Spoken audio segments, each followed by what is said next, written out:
Kiss, and welcome to After Cafe, where ideas take shape, thoughts find depth, and every conversation explores the art of thinking beyond the obvious. And today I have my special guest.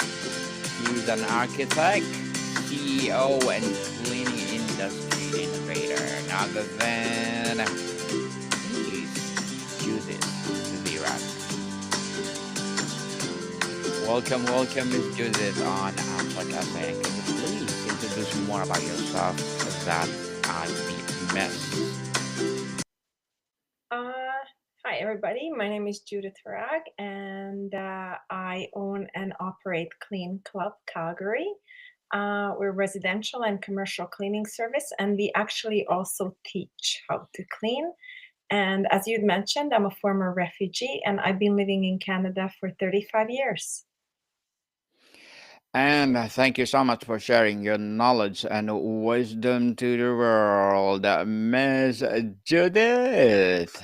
Thank you. And today, let's talk about from refugee to CEO, inspiring journey of resilience and success. So tell us, let's start with the beginning. Your journey began with having to leave everything behind. What is the one memory or feeling from that time that fundamentally shaped the person and leader you are today? I think the one memory is I was 15 when we left. So I was a little bit clueless, obviously, as every teenager is, and what this is going to be. And just the realization after that that I couldn't go to school. We were in a refugee camp. I lost all my friends. I had to make new friends. And not only that, because we were in a different country, we were in Italy, I had to learn a new language. So Mm-hmm. that was a bit of a bit of a shock, but I it's okay. We did it, and it was Mm-hmm. fine. Um, and yeah, and we were really happy when we actually finally got to Canada. The word resilience is often used, but your experience required a profound survival level from of it. Can you share a specific moment where you almost gave up, and what was the spark that made you take the next step? So where I shouldn't say I gave up, but where my family almost gave up is when we got to Italy. I couldn't go to school because I didn't speak the language, and that was a little bit unexpected. And my parents actually wanted to turn back. And I was like, sort of like the voice of reason. And I just said, like, if we made it this far, let's just not throw it all away. And, we already sacrificed so much. We left our own country, we sold our place and everything. So I was a little bit like, even though I was young, I was a little bit of voice of reasoning Mm-hmm. with my parents. Yes, definitely. And Miss Judith, starting over in a new country often means facing invisibility and loss of a former identity. How do you navigate the process of rebuilding your sense of self and self worth from the ground up? Um, I didn't really feel that when I was younger. I think I felt that a little bit more when I was ready to take the step to start my own business because I was in a corporate environment for so many years. And I just was really tired of, lack of accountability, things landed on my desk that were really not my job. And I got really overworked and I got really tired of that. So what was a big change for me personally when I started my own business is from a social butterfly, which I was because I was an executive assistant, to become a little bit more like guarded and not to reveal so much of myself because now I was in a different shoes. I was a business owner.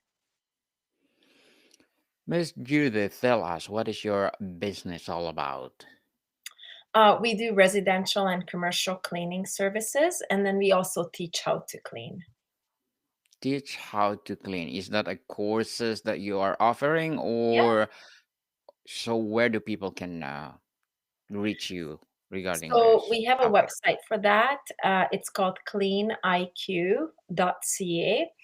And we basically train people in the residential cleaning space. There's courses available in the janitorial space. So janitorial would be commercial cleaning, so office cleaning, but not really in our field. And what I always was really what was always important to me once I started hiring is that my team is fully trained. And it's one thing when you train somebody from the ground up and you send them out to clean homes, but that training has to be continuous. So how we developed that training course, works really well for us. And we participated in a program here in Calgary called the Growth Catalyst. And I spoke to other business owners and we were pitching our idea. And our idea was a training center for our team. And then somebody asked the question, yeah, that's great for your team. And then what about training other cleaners?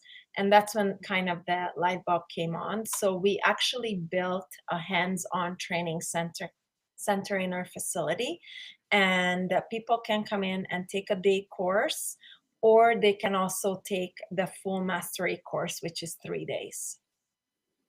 3 days in one courses, Yeah, or and it it's all takes. hands-on. So you have to do the Oh, little bit of okay. work as well. Hands on. I like that. Yeah. Uh, they will call this like on demand training. Okay. So, what specific skills or strength did you develop as a refugee? Perhaps an ability to read situations, a deep empathy, or a relentless resourcefulness that you later discover were your superpowers in the boardroom. So where my superpowers come from, how did I develop them? Yes. Yes. So my superpower is actually problem solving. I'm pretty good at Mhm. that. And I think Okay. it's just how I was brought up. My not only my parents but also my grandparents were entrepreneurs in my former country, which was a communist country. So entrepreneurship was not really common because obviously everything was, run by the state and owned by the state.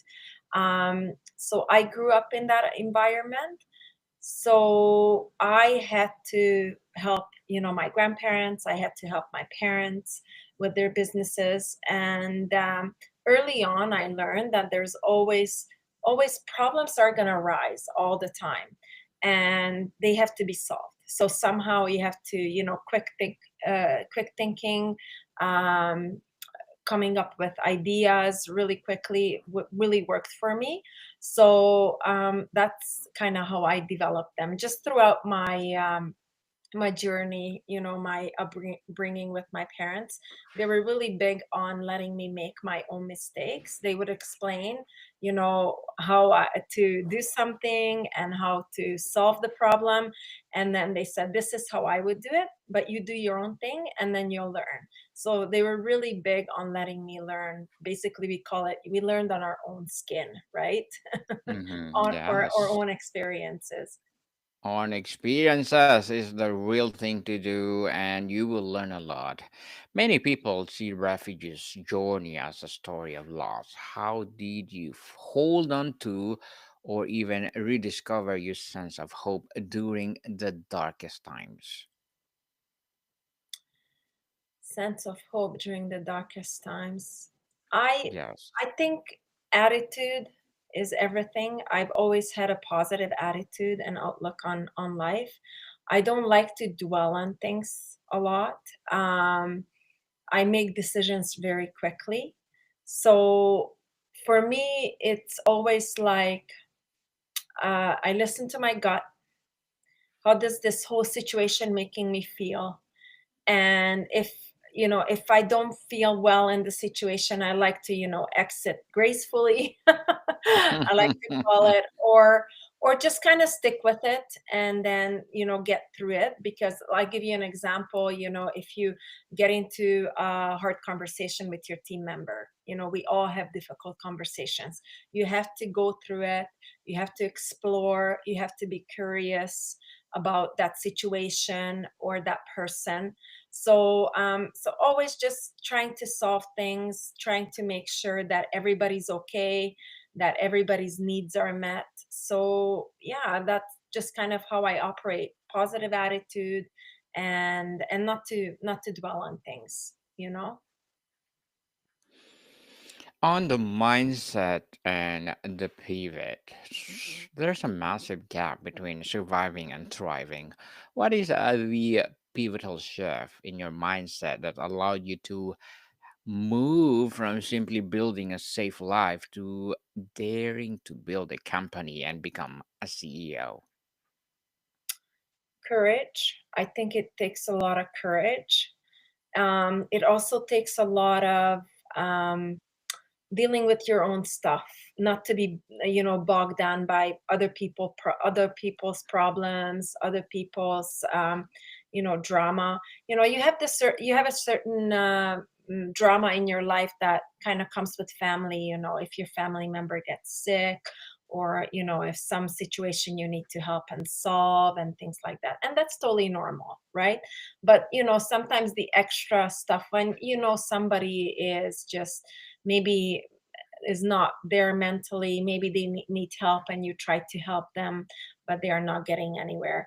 So just trying to move as graciously possible throughout those scenarios, and not letting them get to me. And sometimes it works and sometimes it doesn't. Like we all talk a big game, but we also have some things that are very difficult in our lives, and we just have to deal with it and move on. Imposter syndrome affects many, but you entered spaces where you may have felt did not belong by traditional standards. How did you combat the internal voices that said, I don't belong here, and calm your seat at the table? That is a very good question. I have felt that many, many times, just because, coming from a different country and you come to Canada, and, a little bit of a culture shock. There's a lot of cultural differences.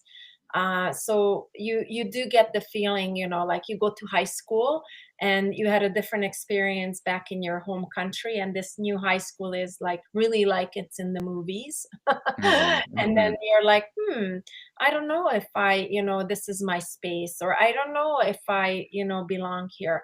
But because we came at a time where for us it was very important to integrate, to make a good life. We had a goal of buying a house, of settling down, living a good life here. Then you kind of plow through, and then you don't dwell, as I mentioned before, so much on the negative experiences, and you take it and you learn from it, and then you focus on the positive.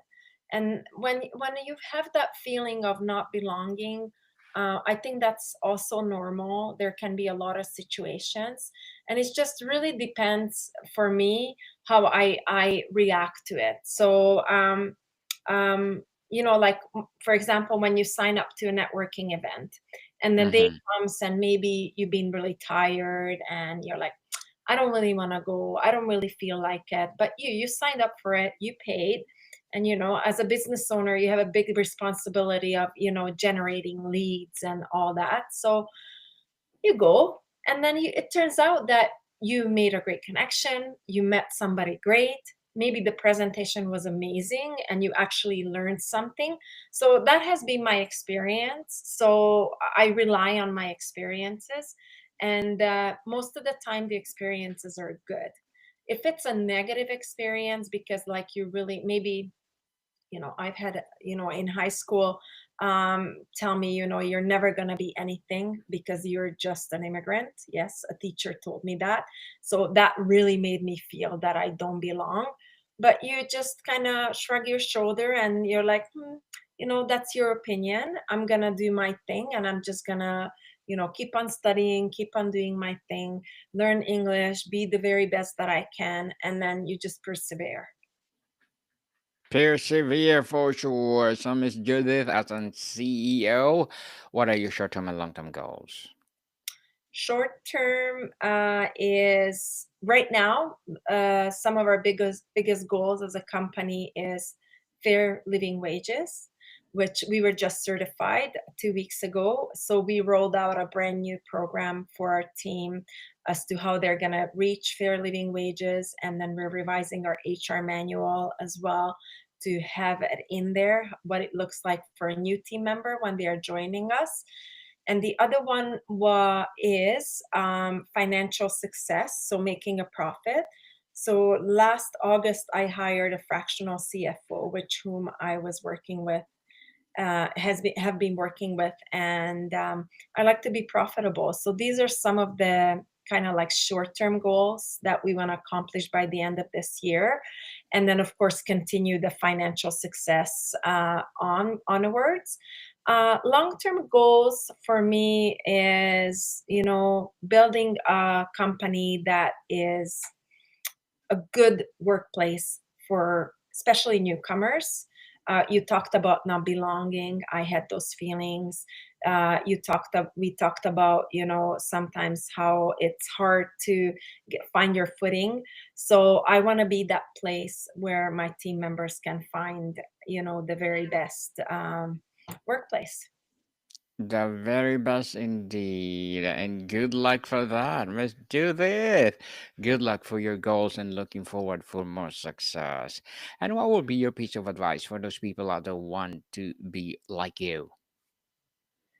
I don't know what would be the advice. That's a very good question. I think it's just I see sometimes people. I don't know if you read the book by Carol Dweck, Growth Mindset and Fixed Mm-hmm. Mindset. Mm-hmm. I think to run a business and to be a successful business owner, which I'm by far not. So I have my fair share of failings as well.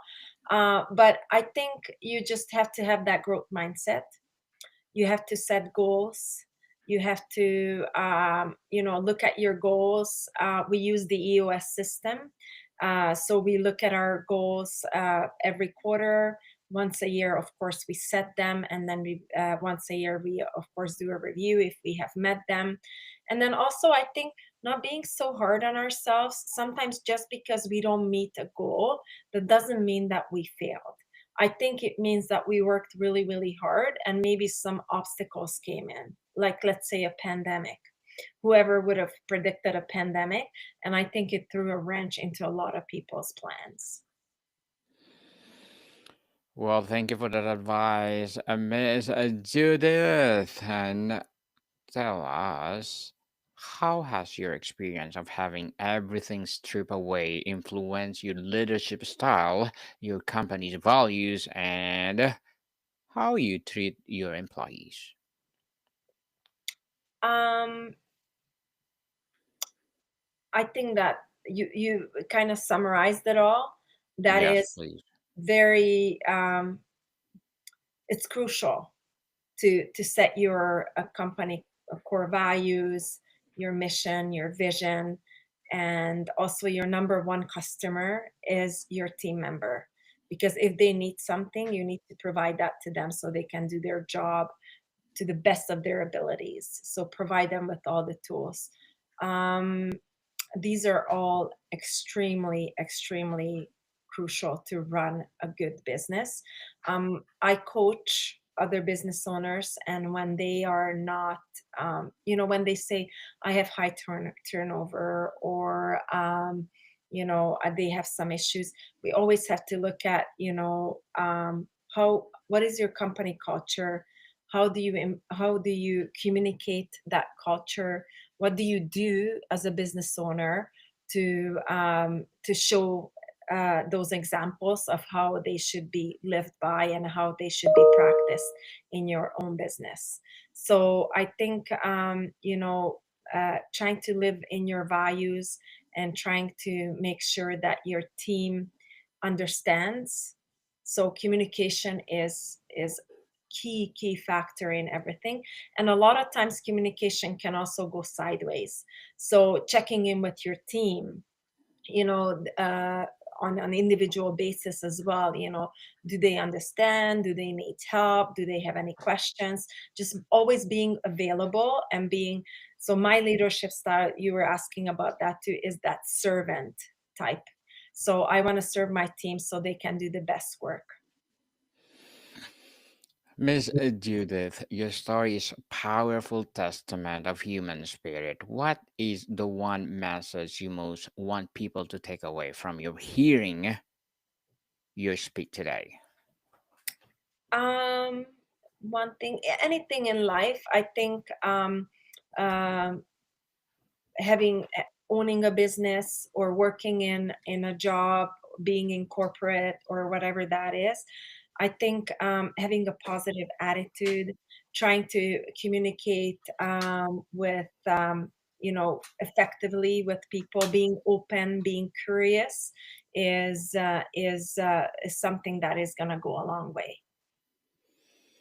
Yeah, so Miss Judith, before we wrap up our discussion for today, I'm inviting you to please do listen to my other podcast, people. My other podcast, because my abstract essay is already in fifth season, abstract poetry in second season, and my book 101 review in fifth season too, comedy 101 in third season, and my food 101 in fifth season as well, geography 101, love letters, and movie 101 review, music 101 in fourth season, and Science 101 and Sex 101 in each second season. And of course, my baby podcast, Law 101, Mental Health 101, and Bible Verses 101.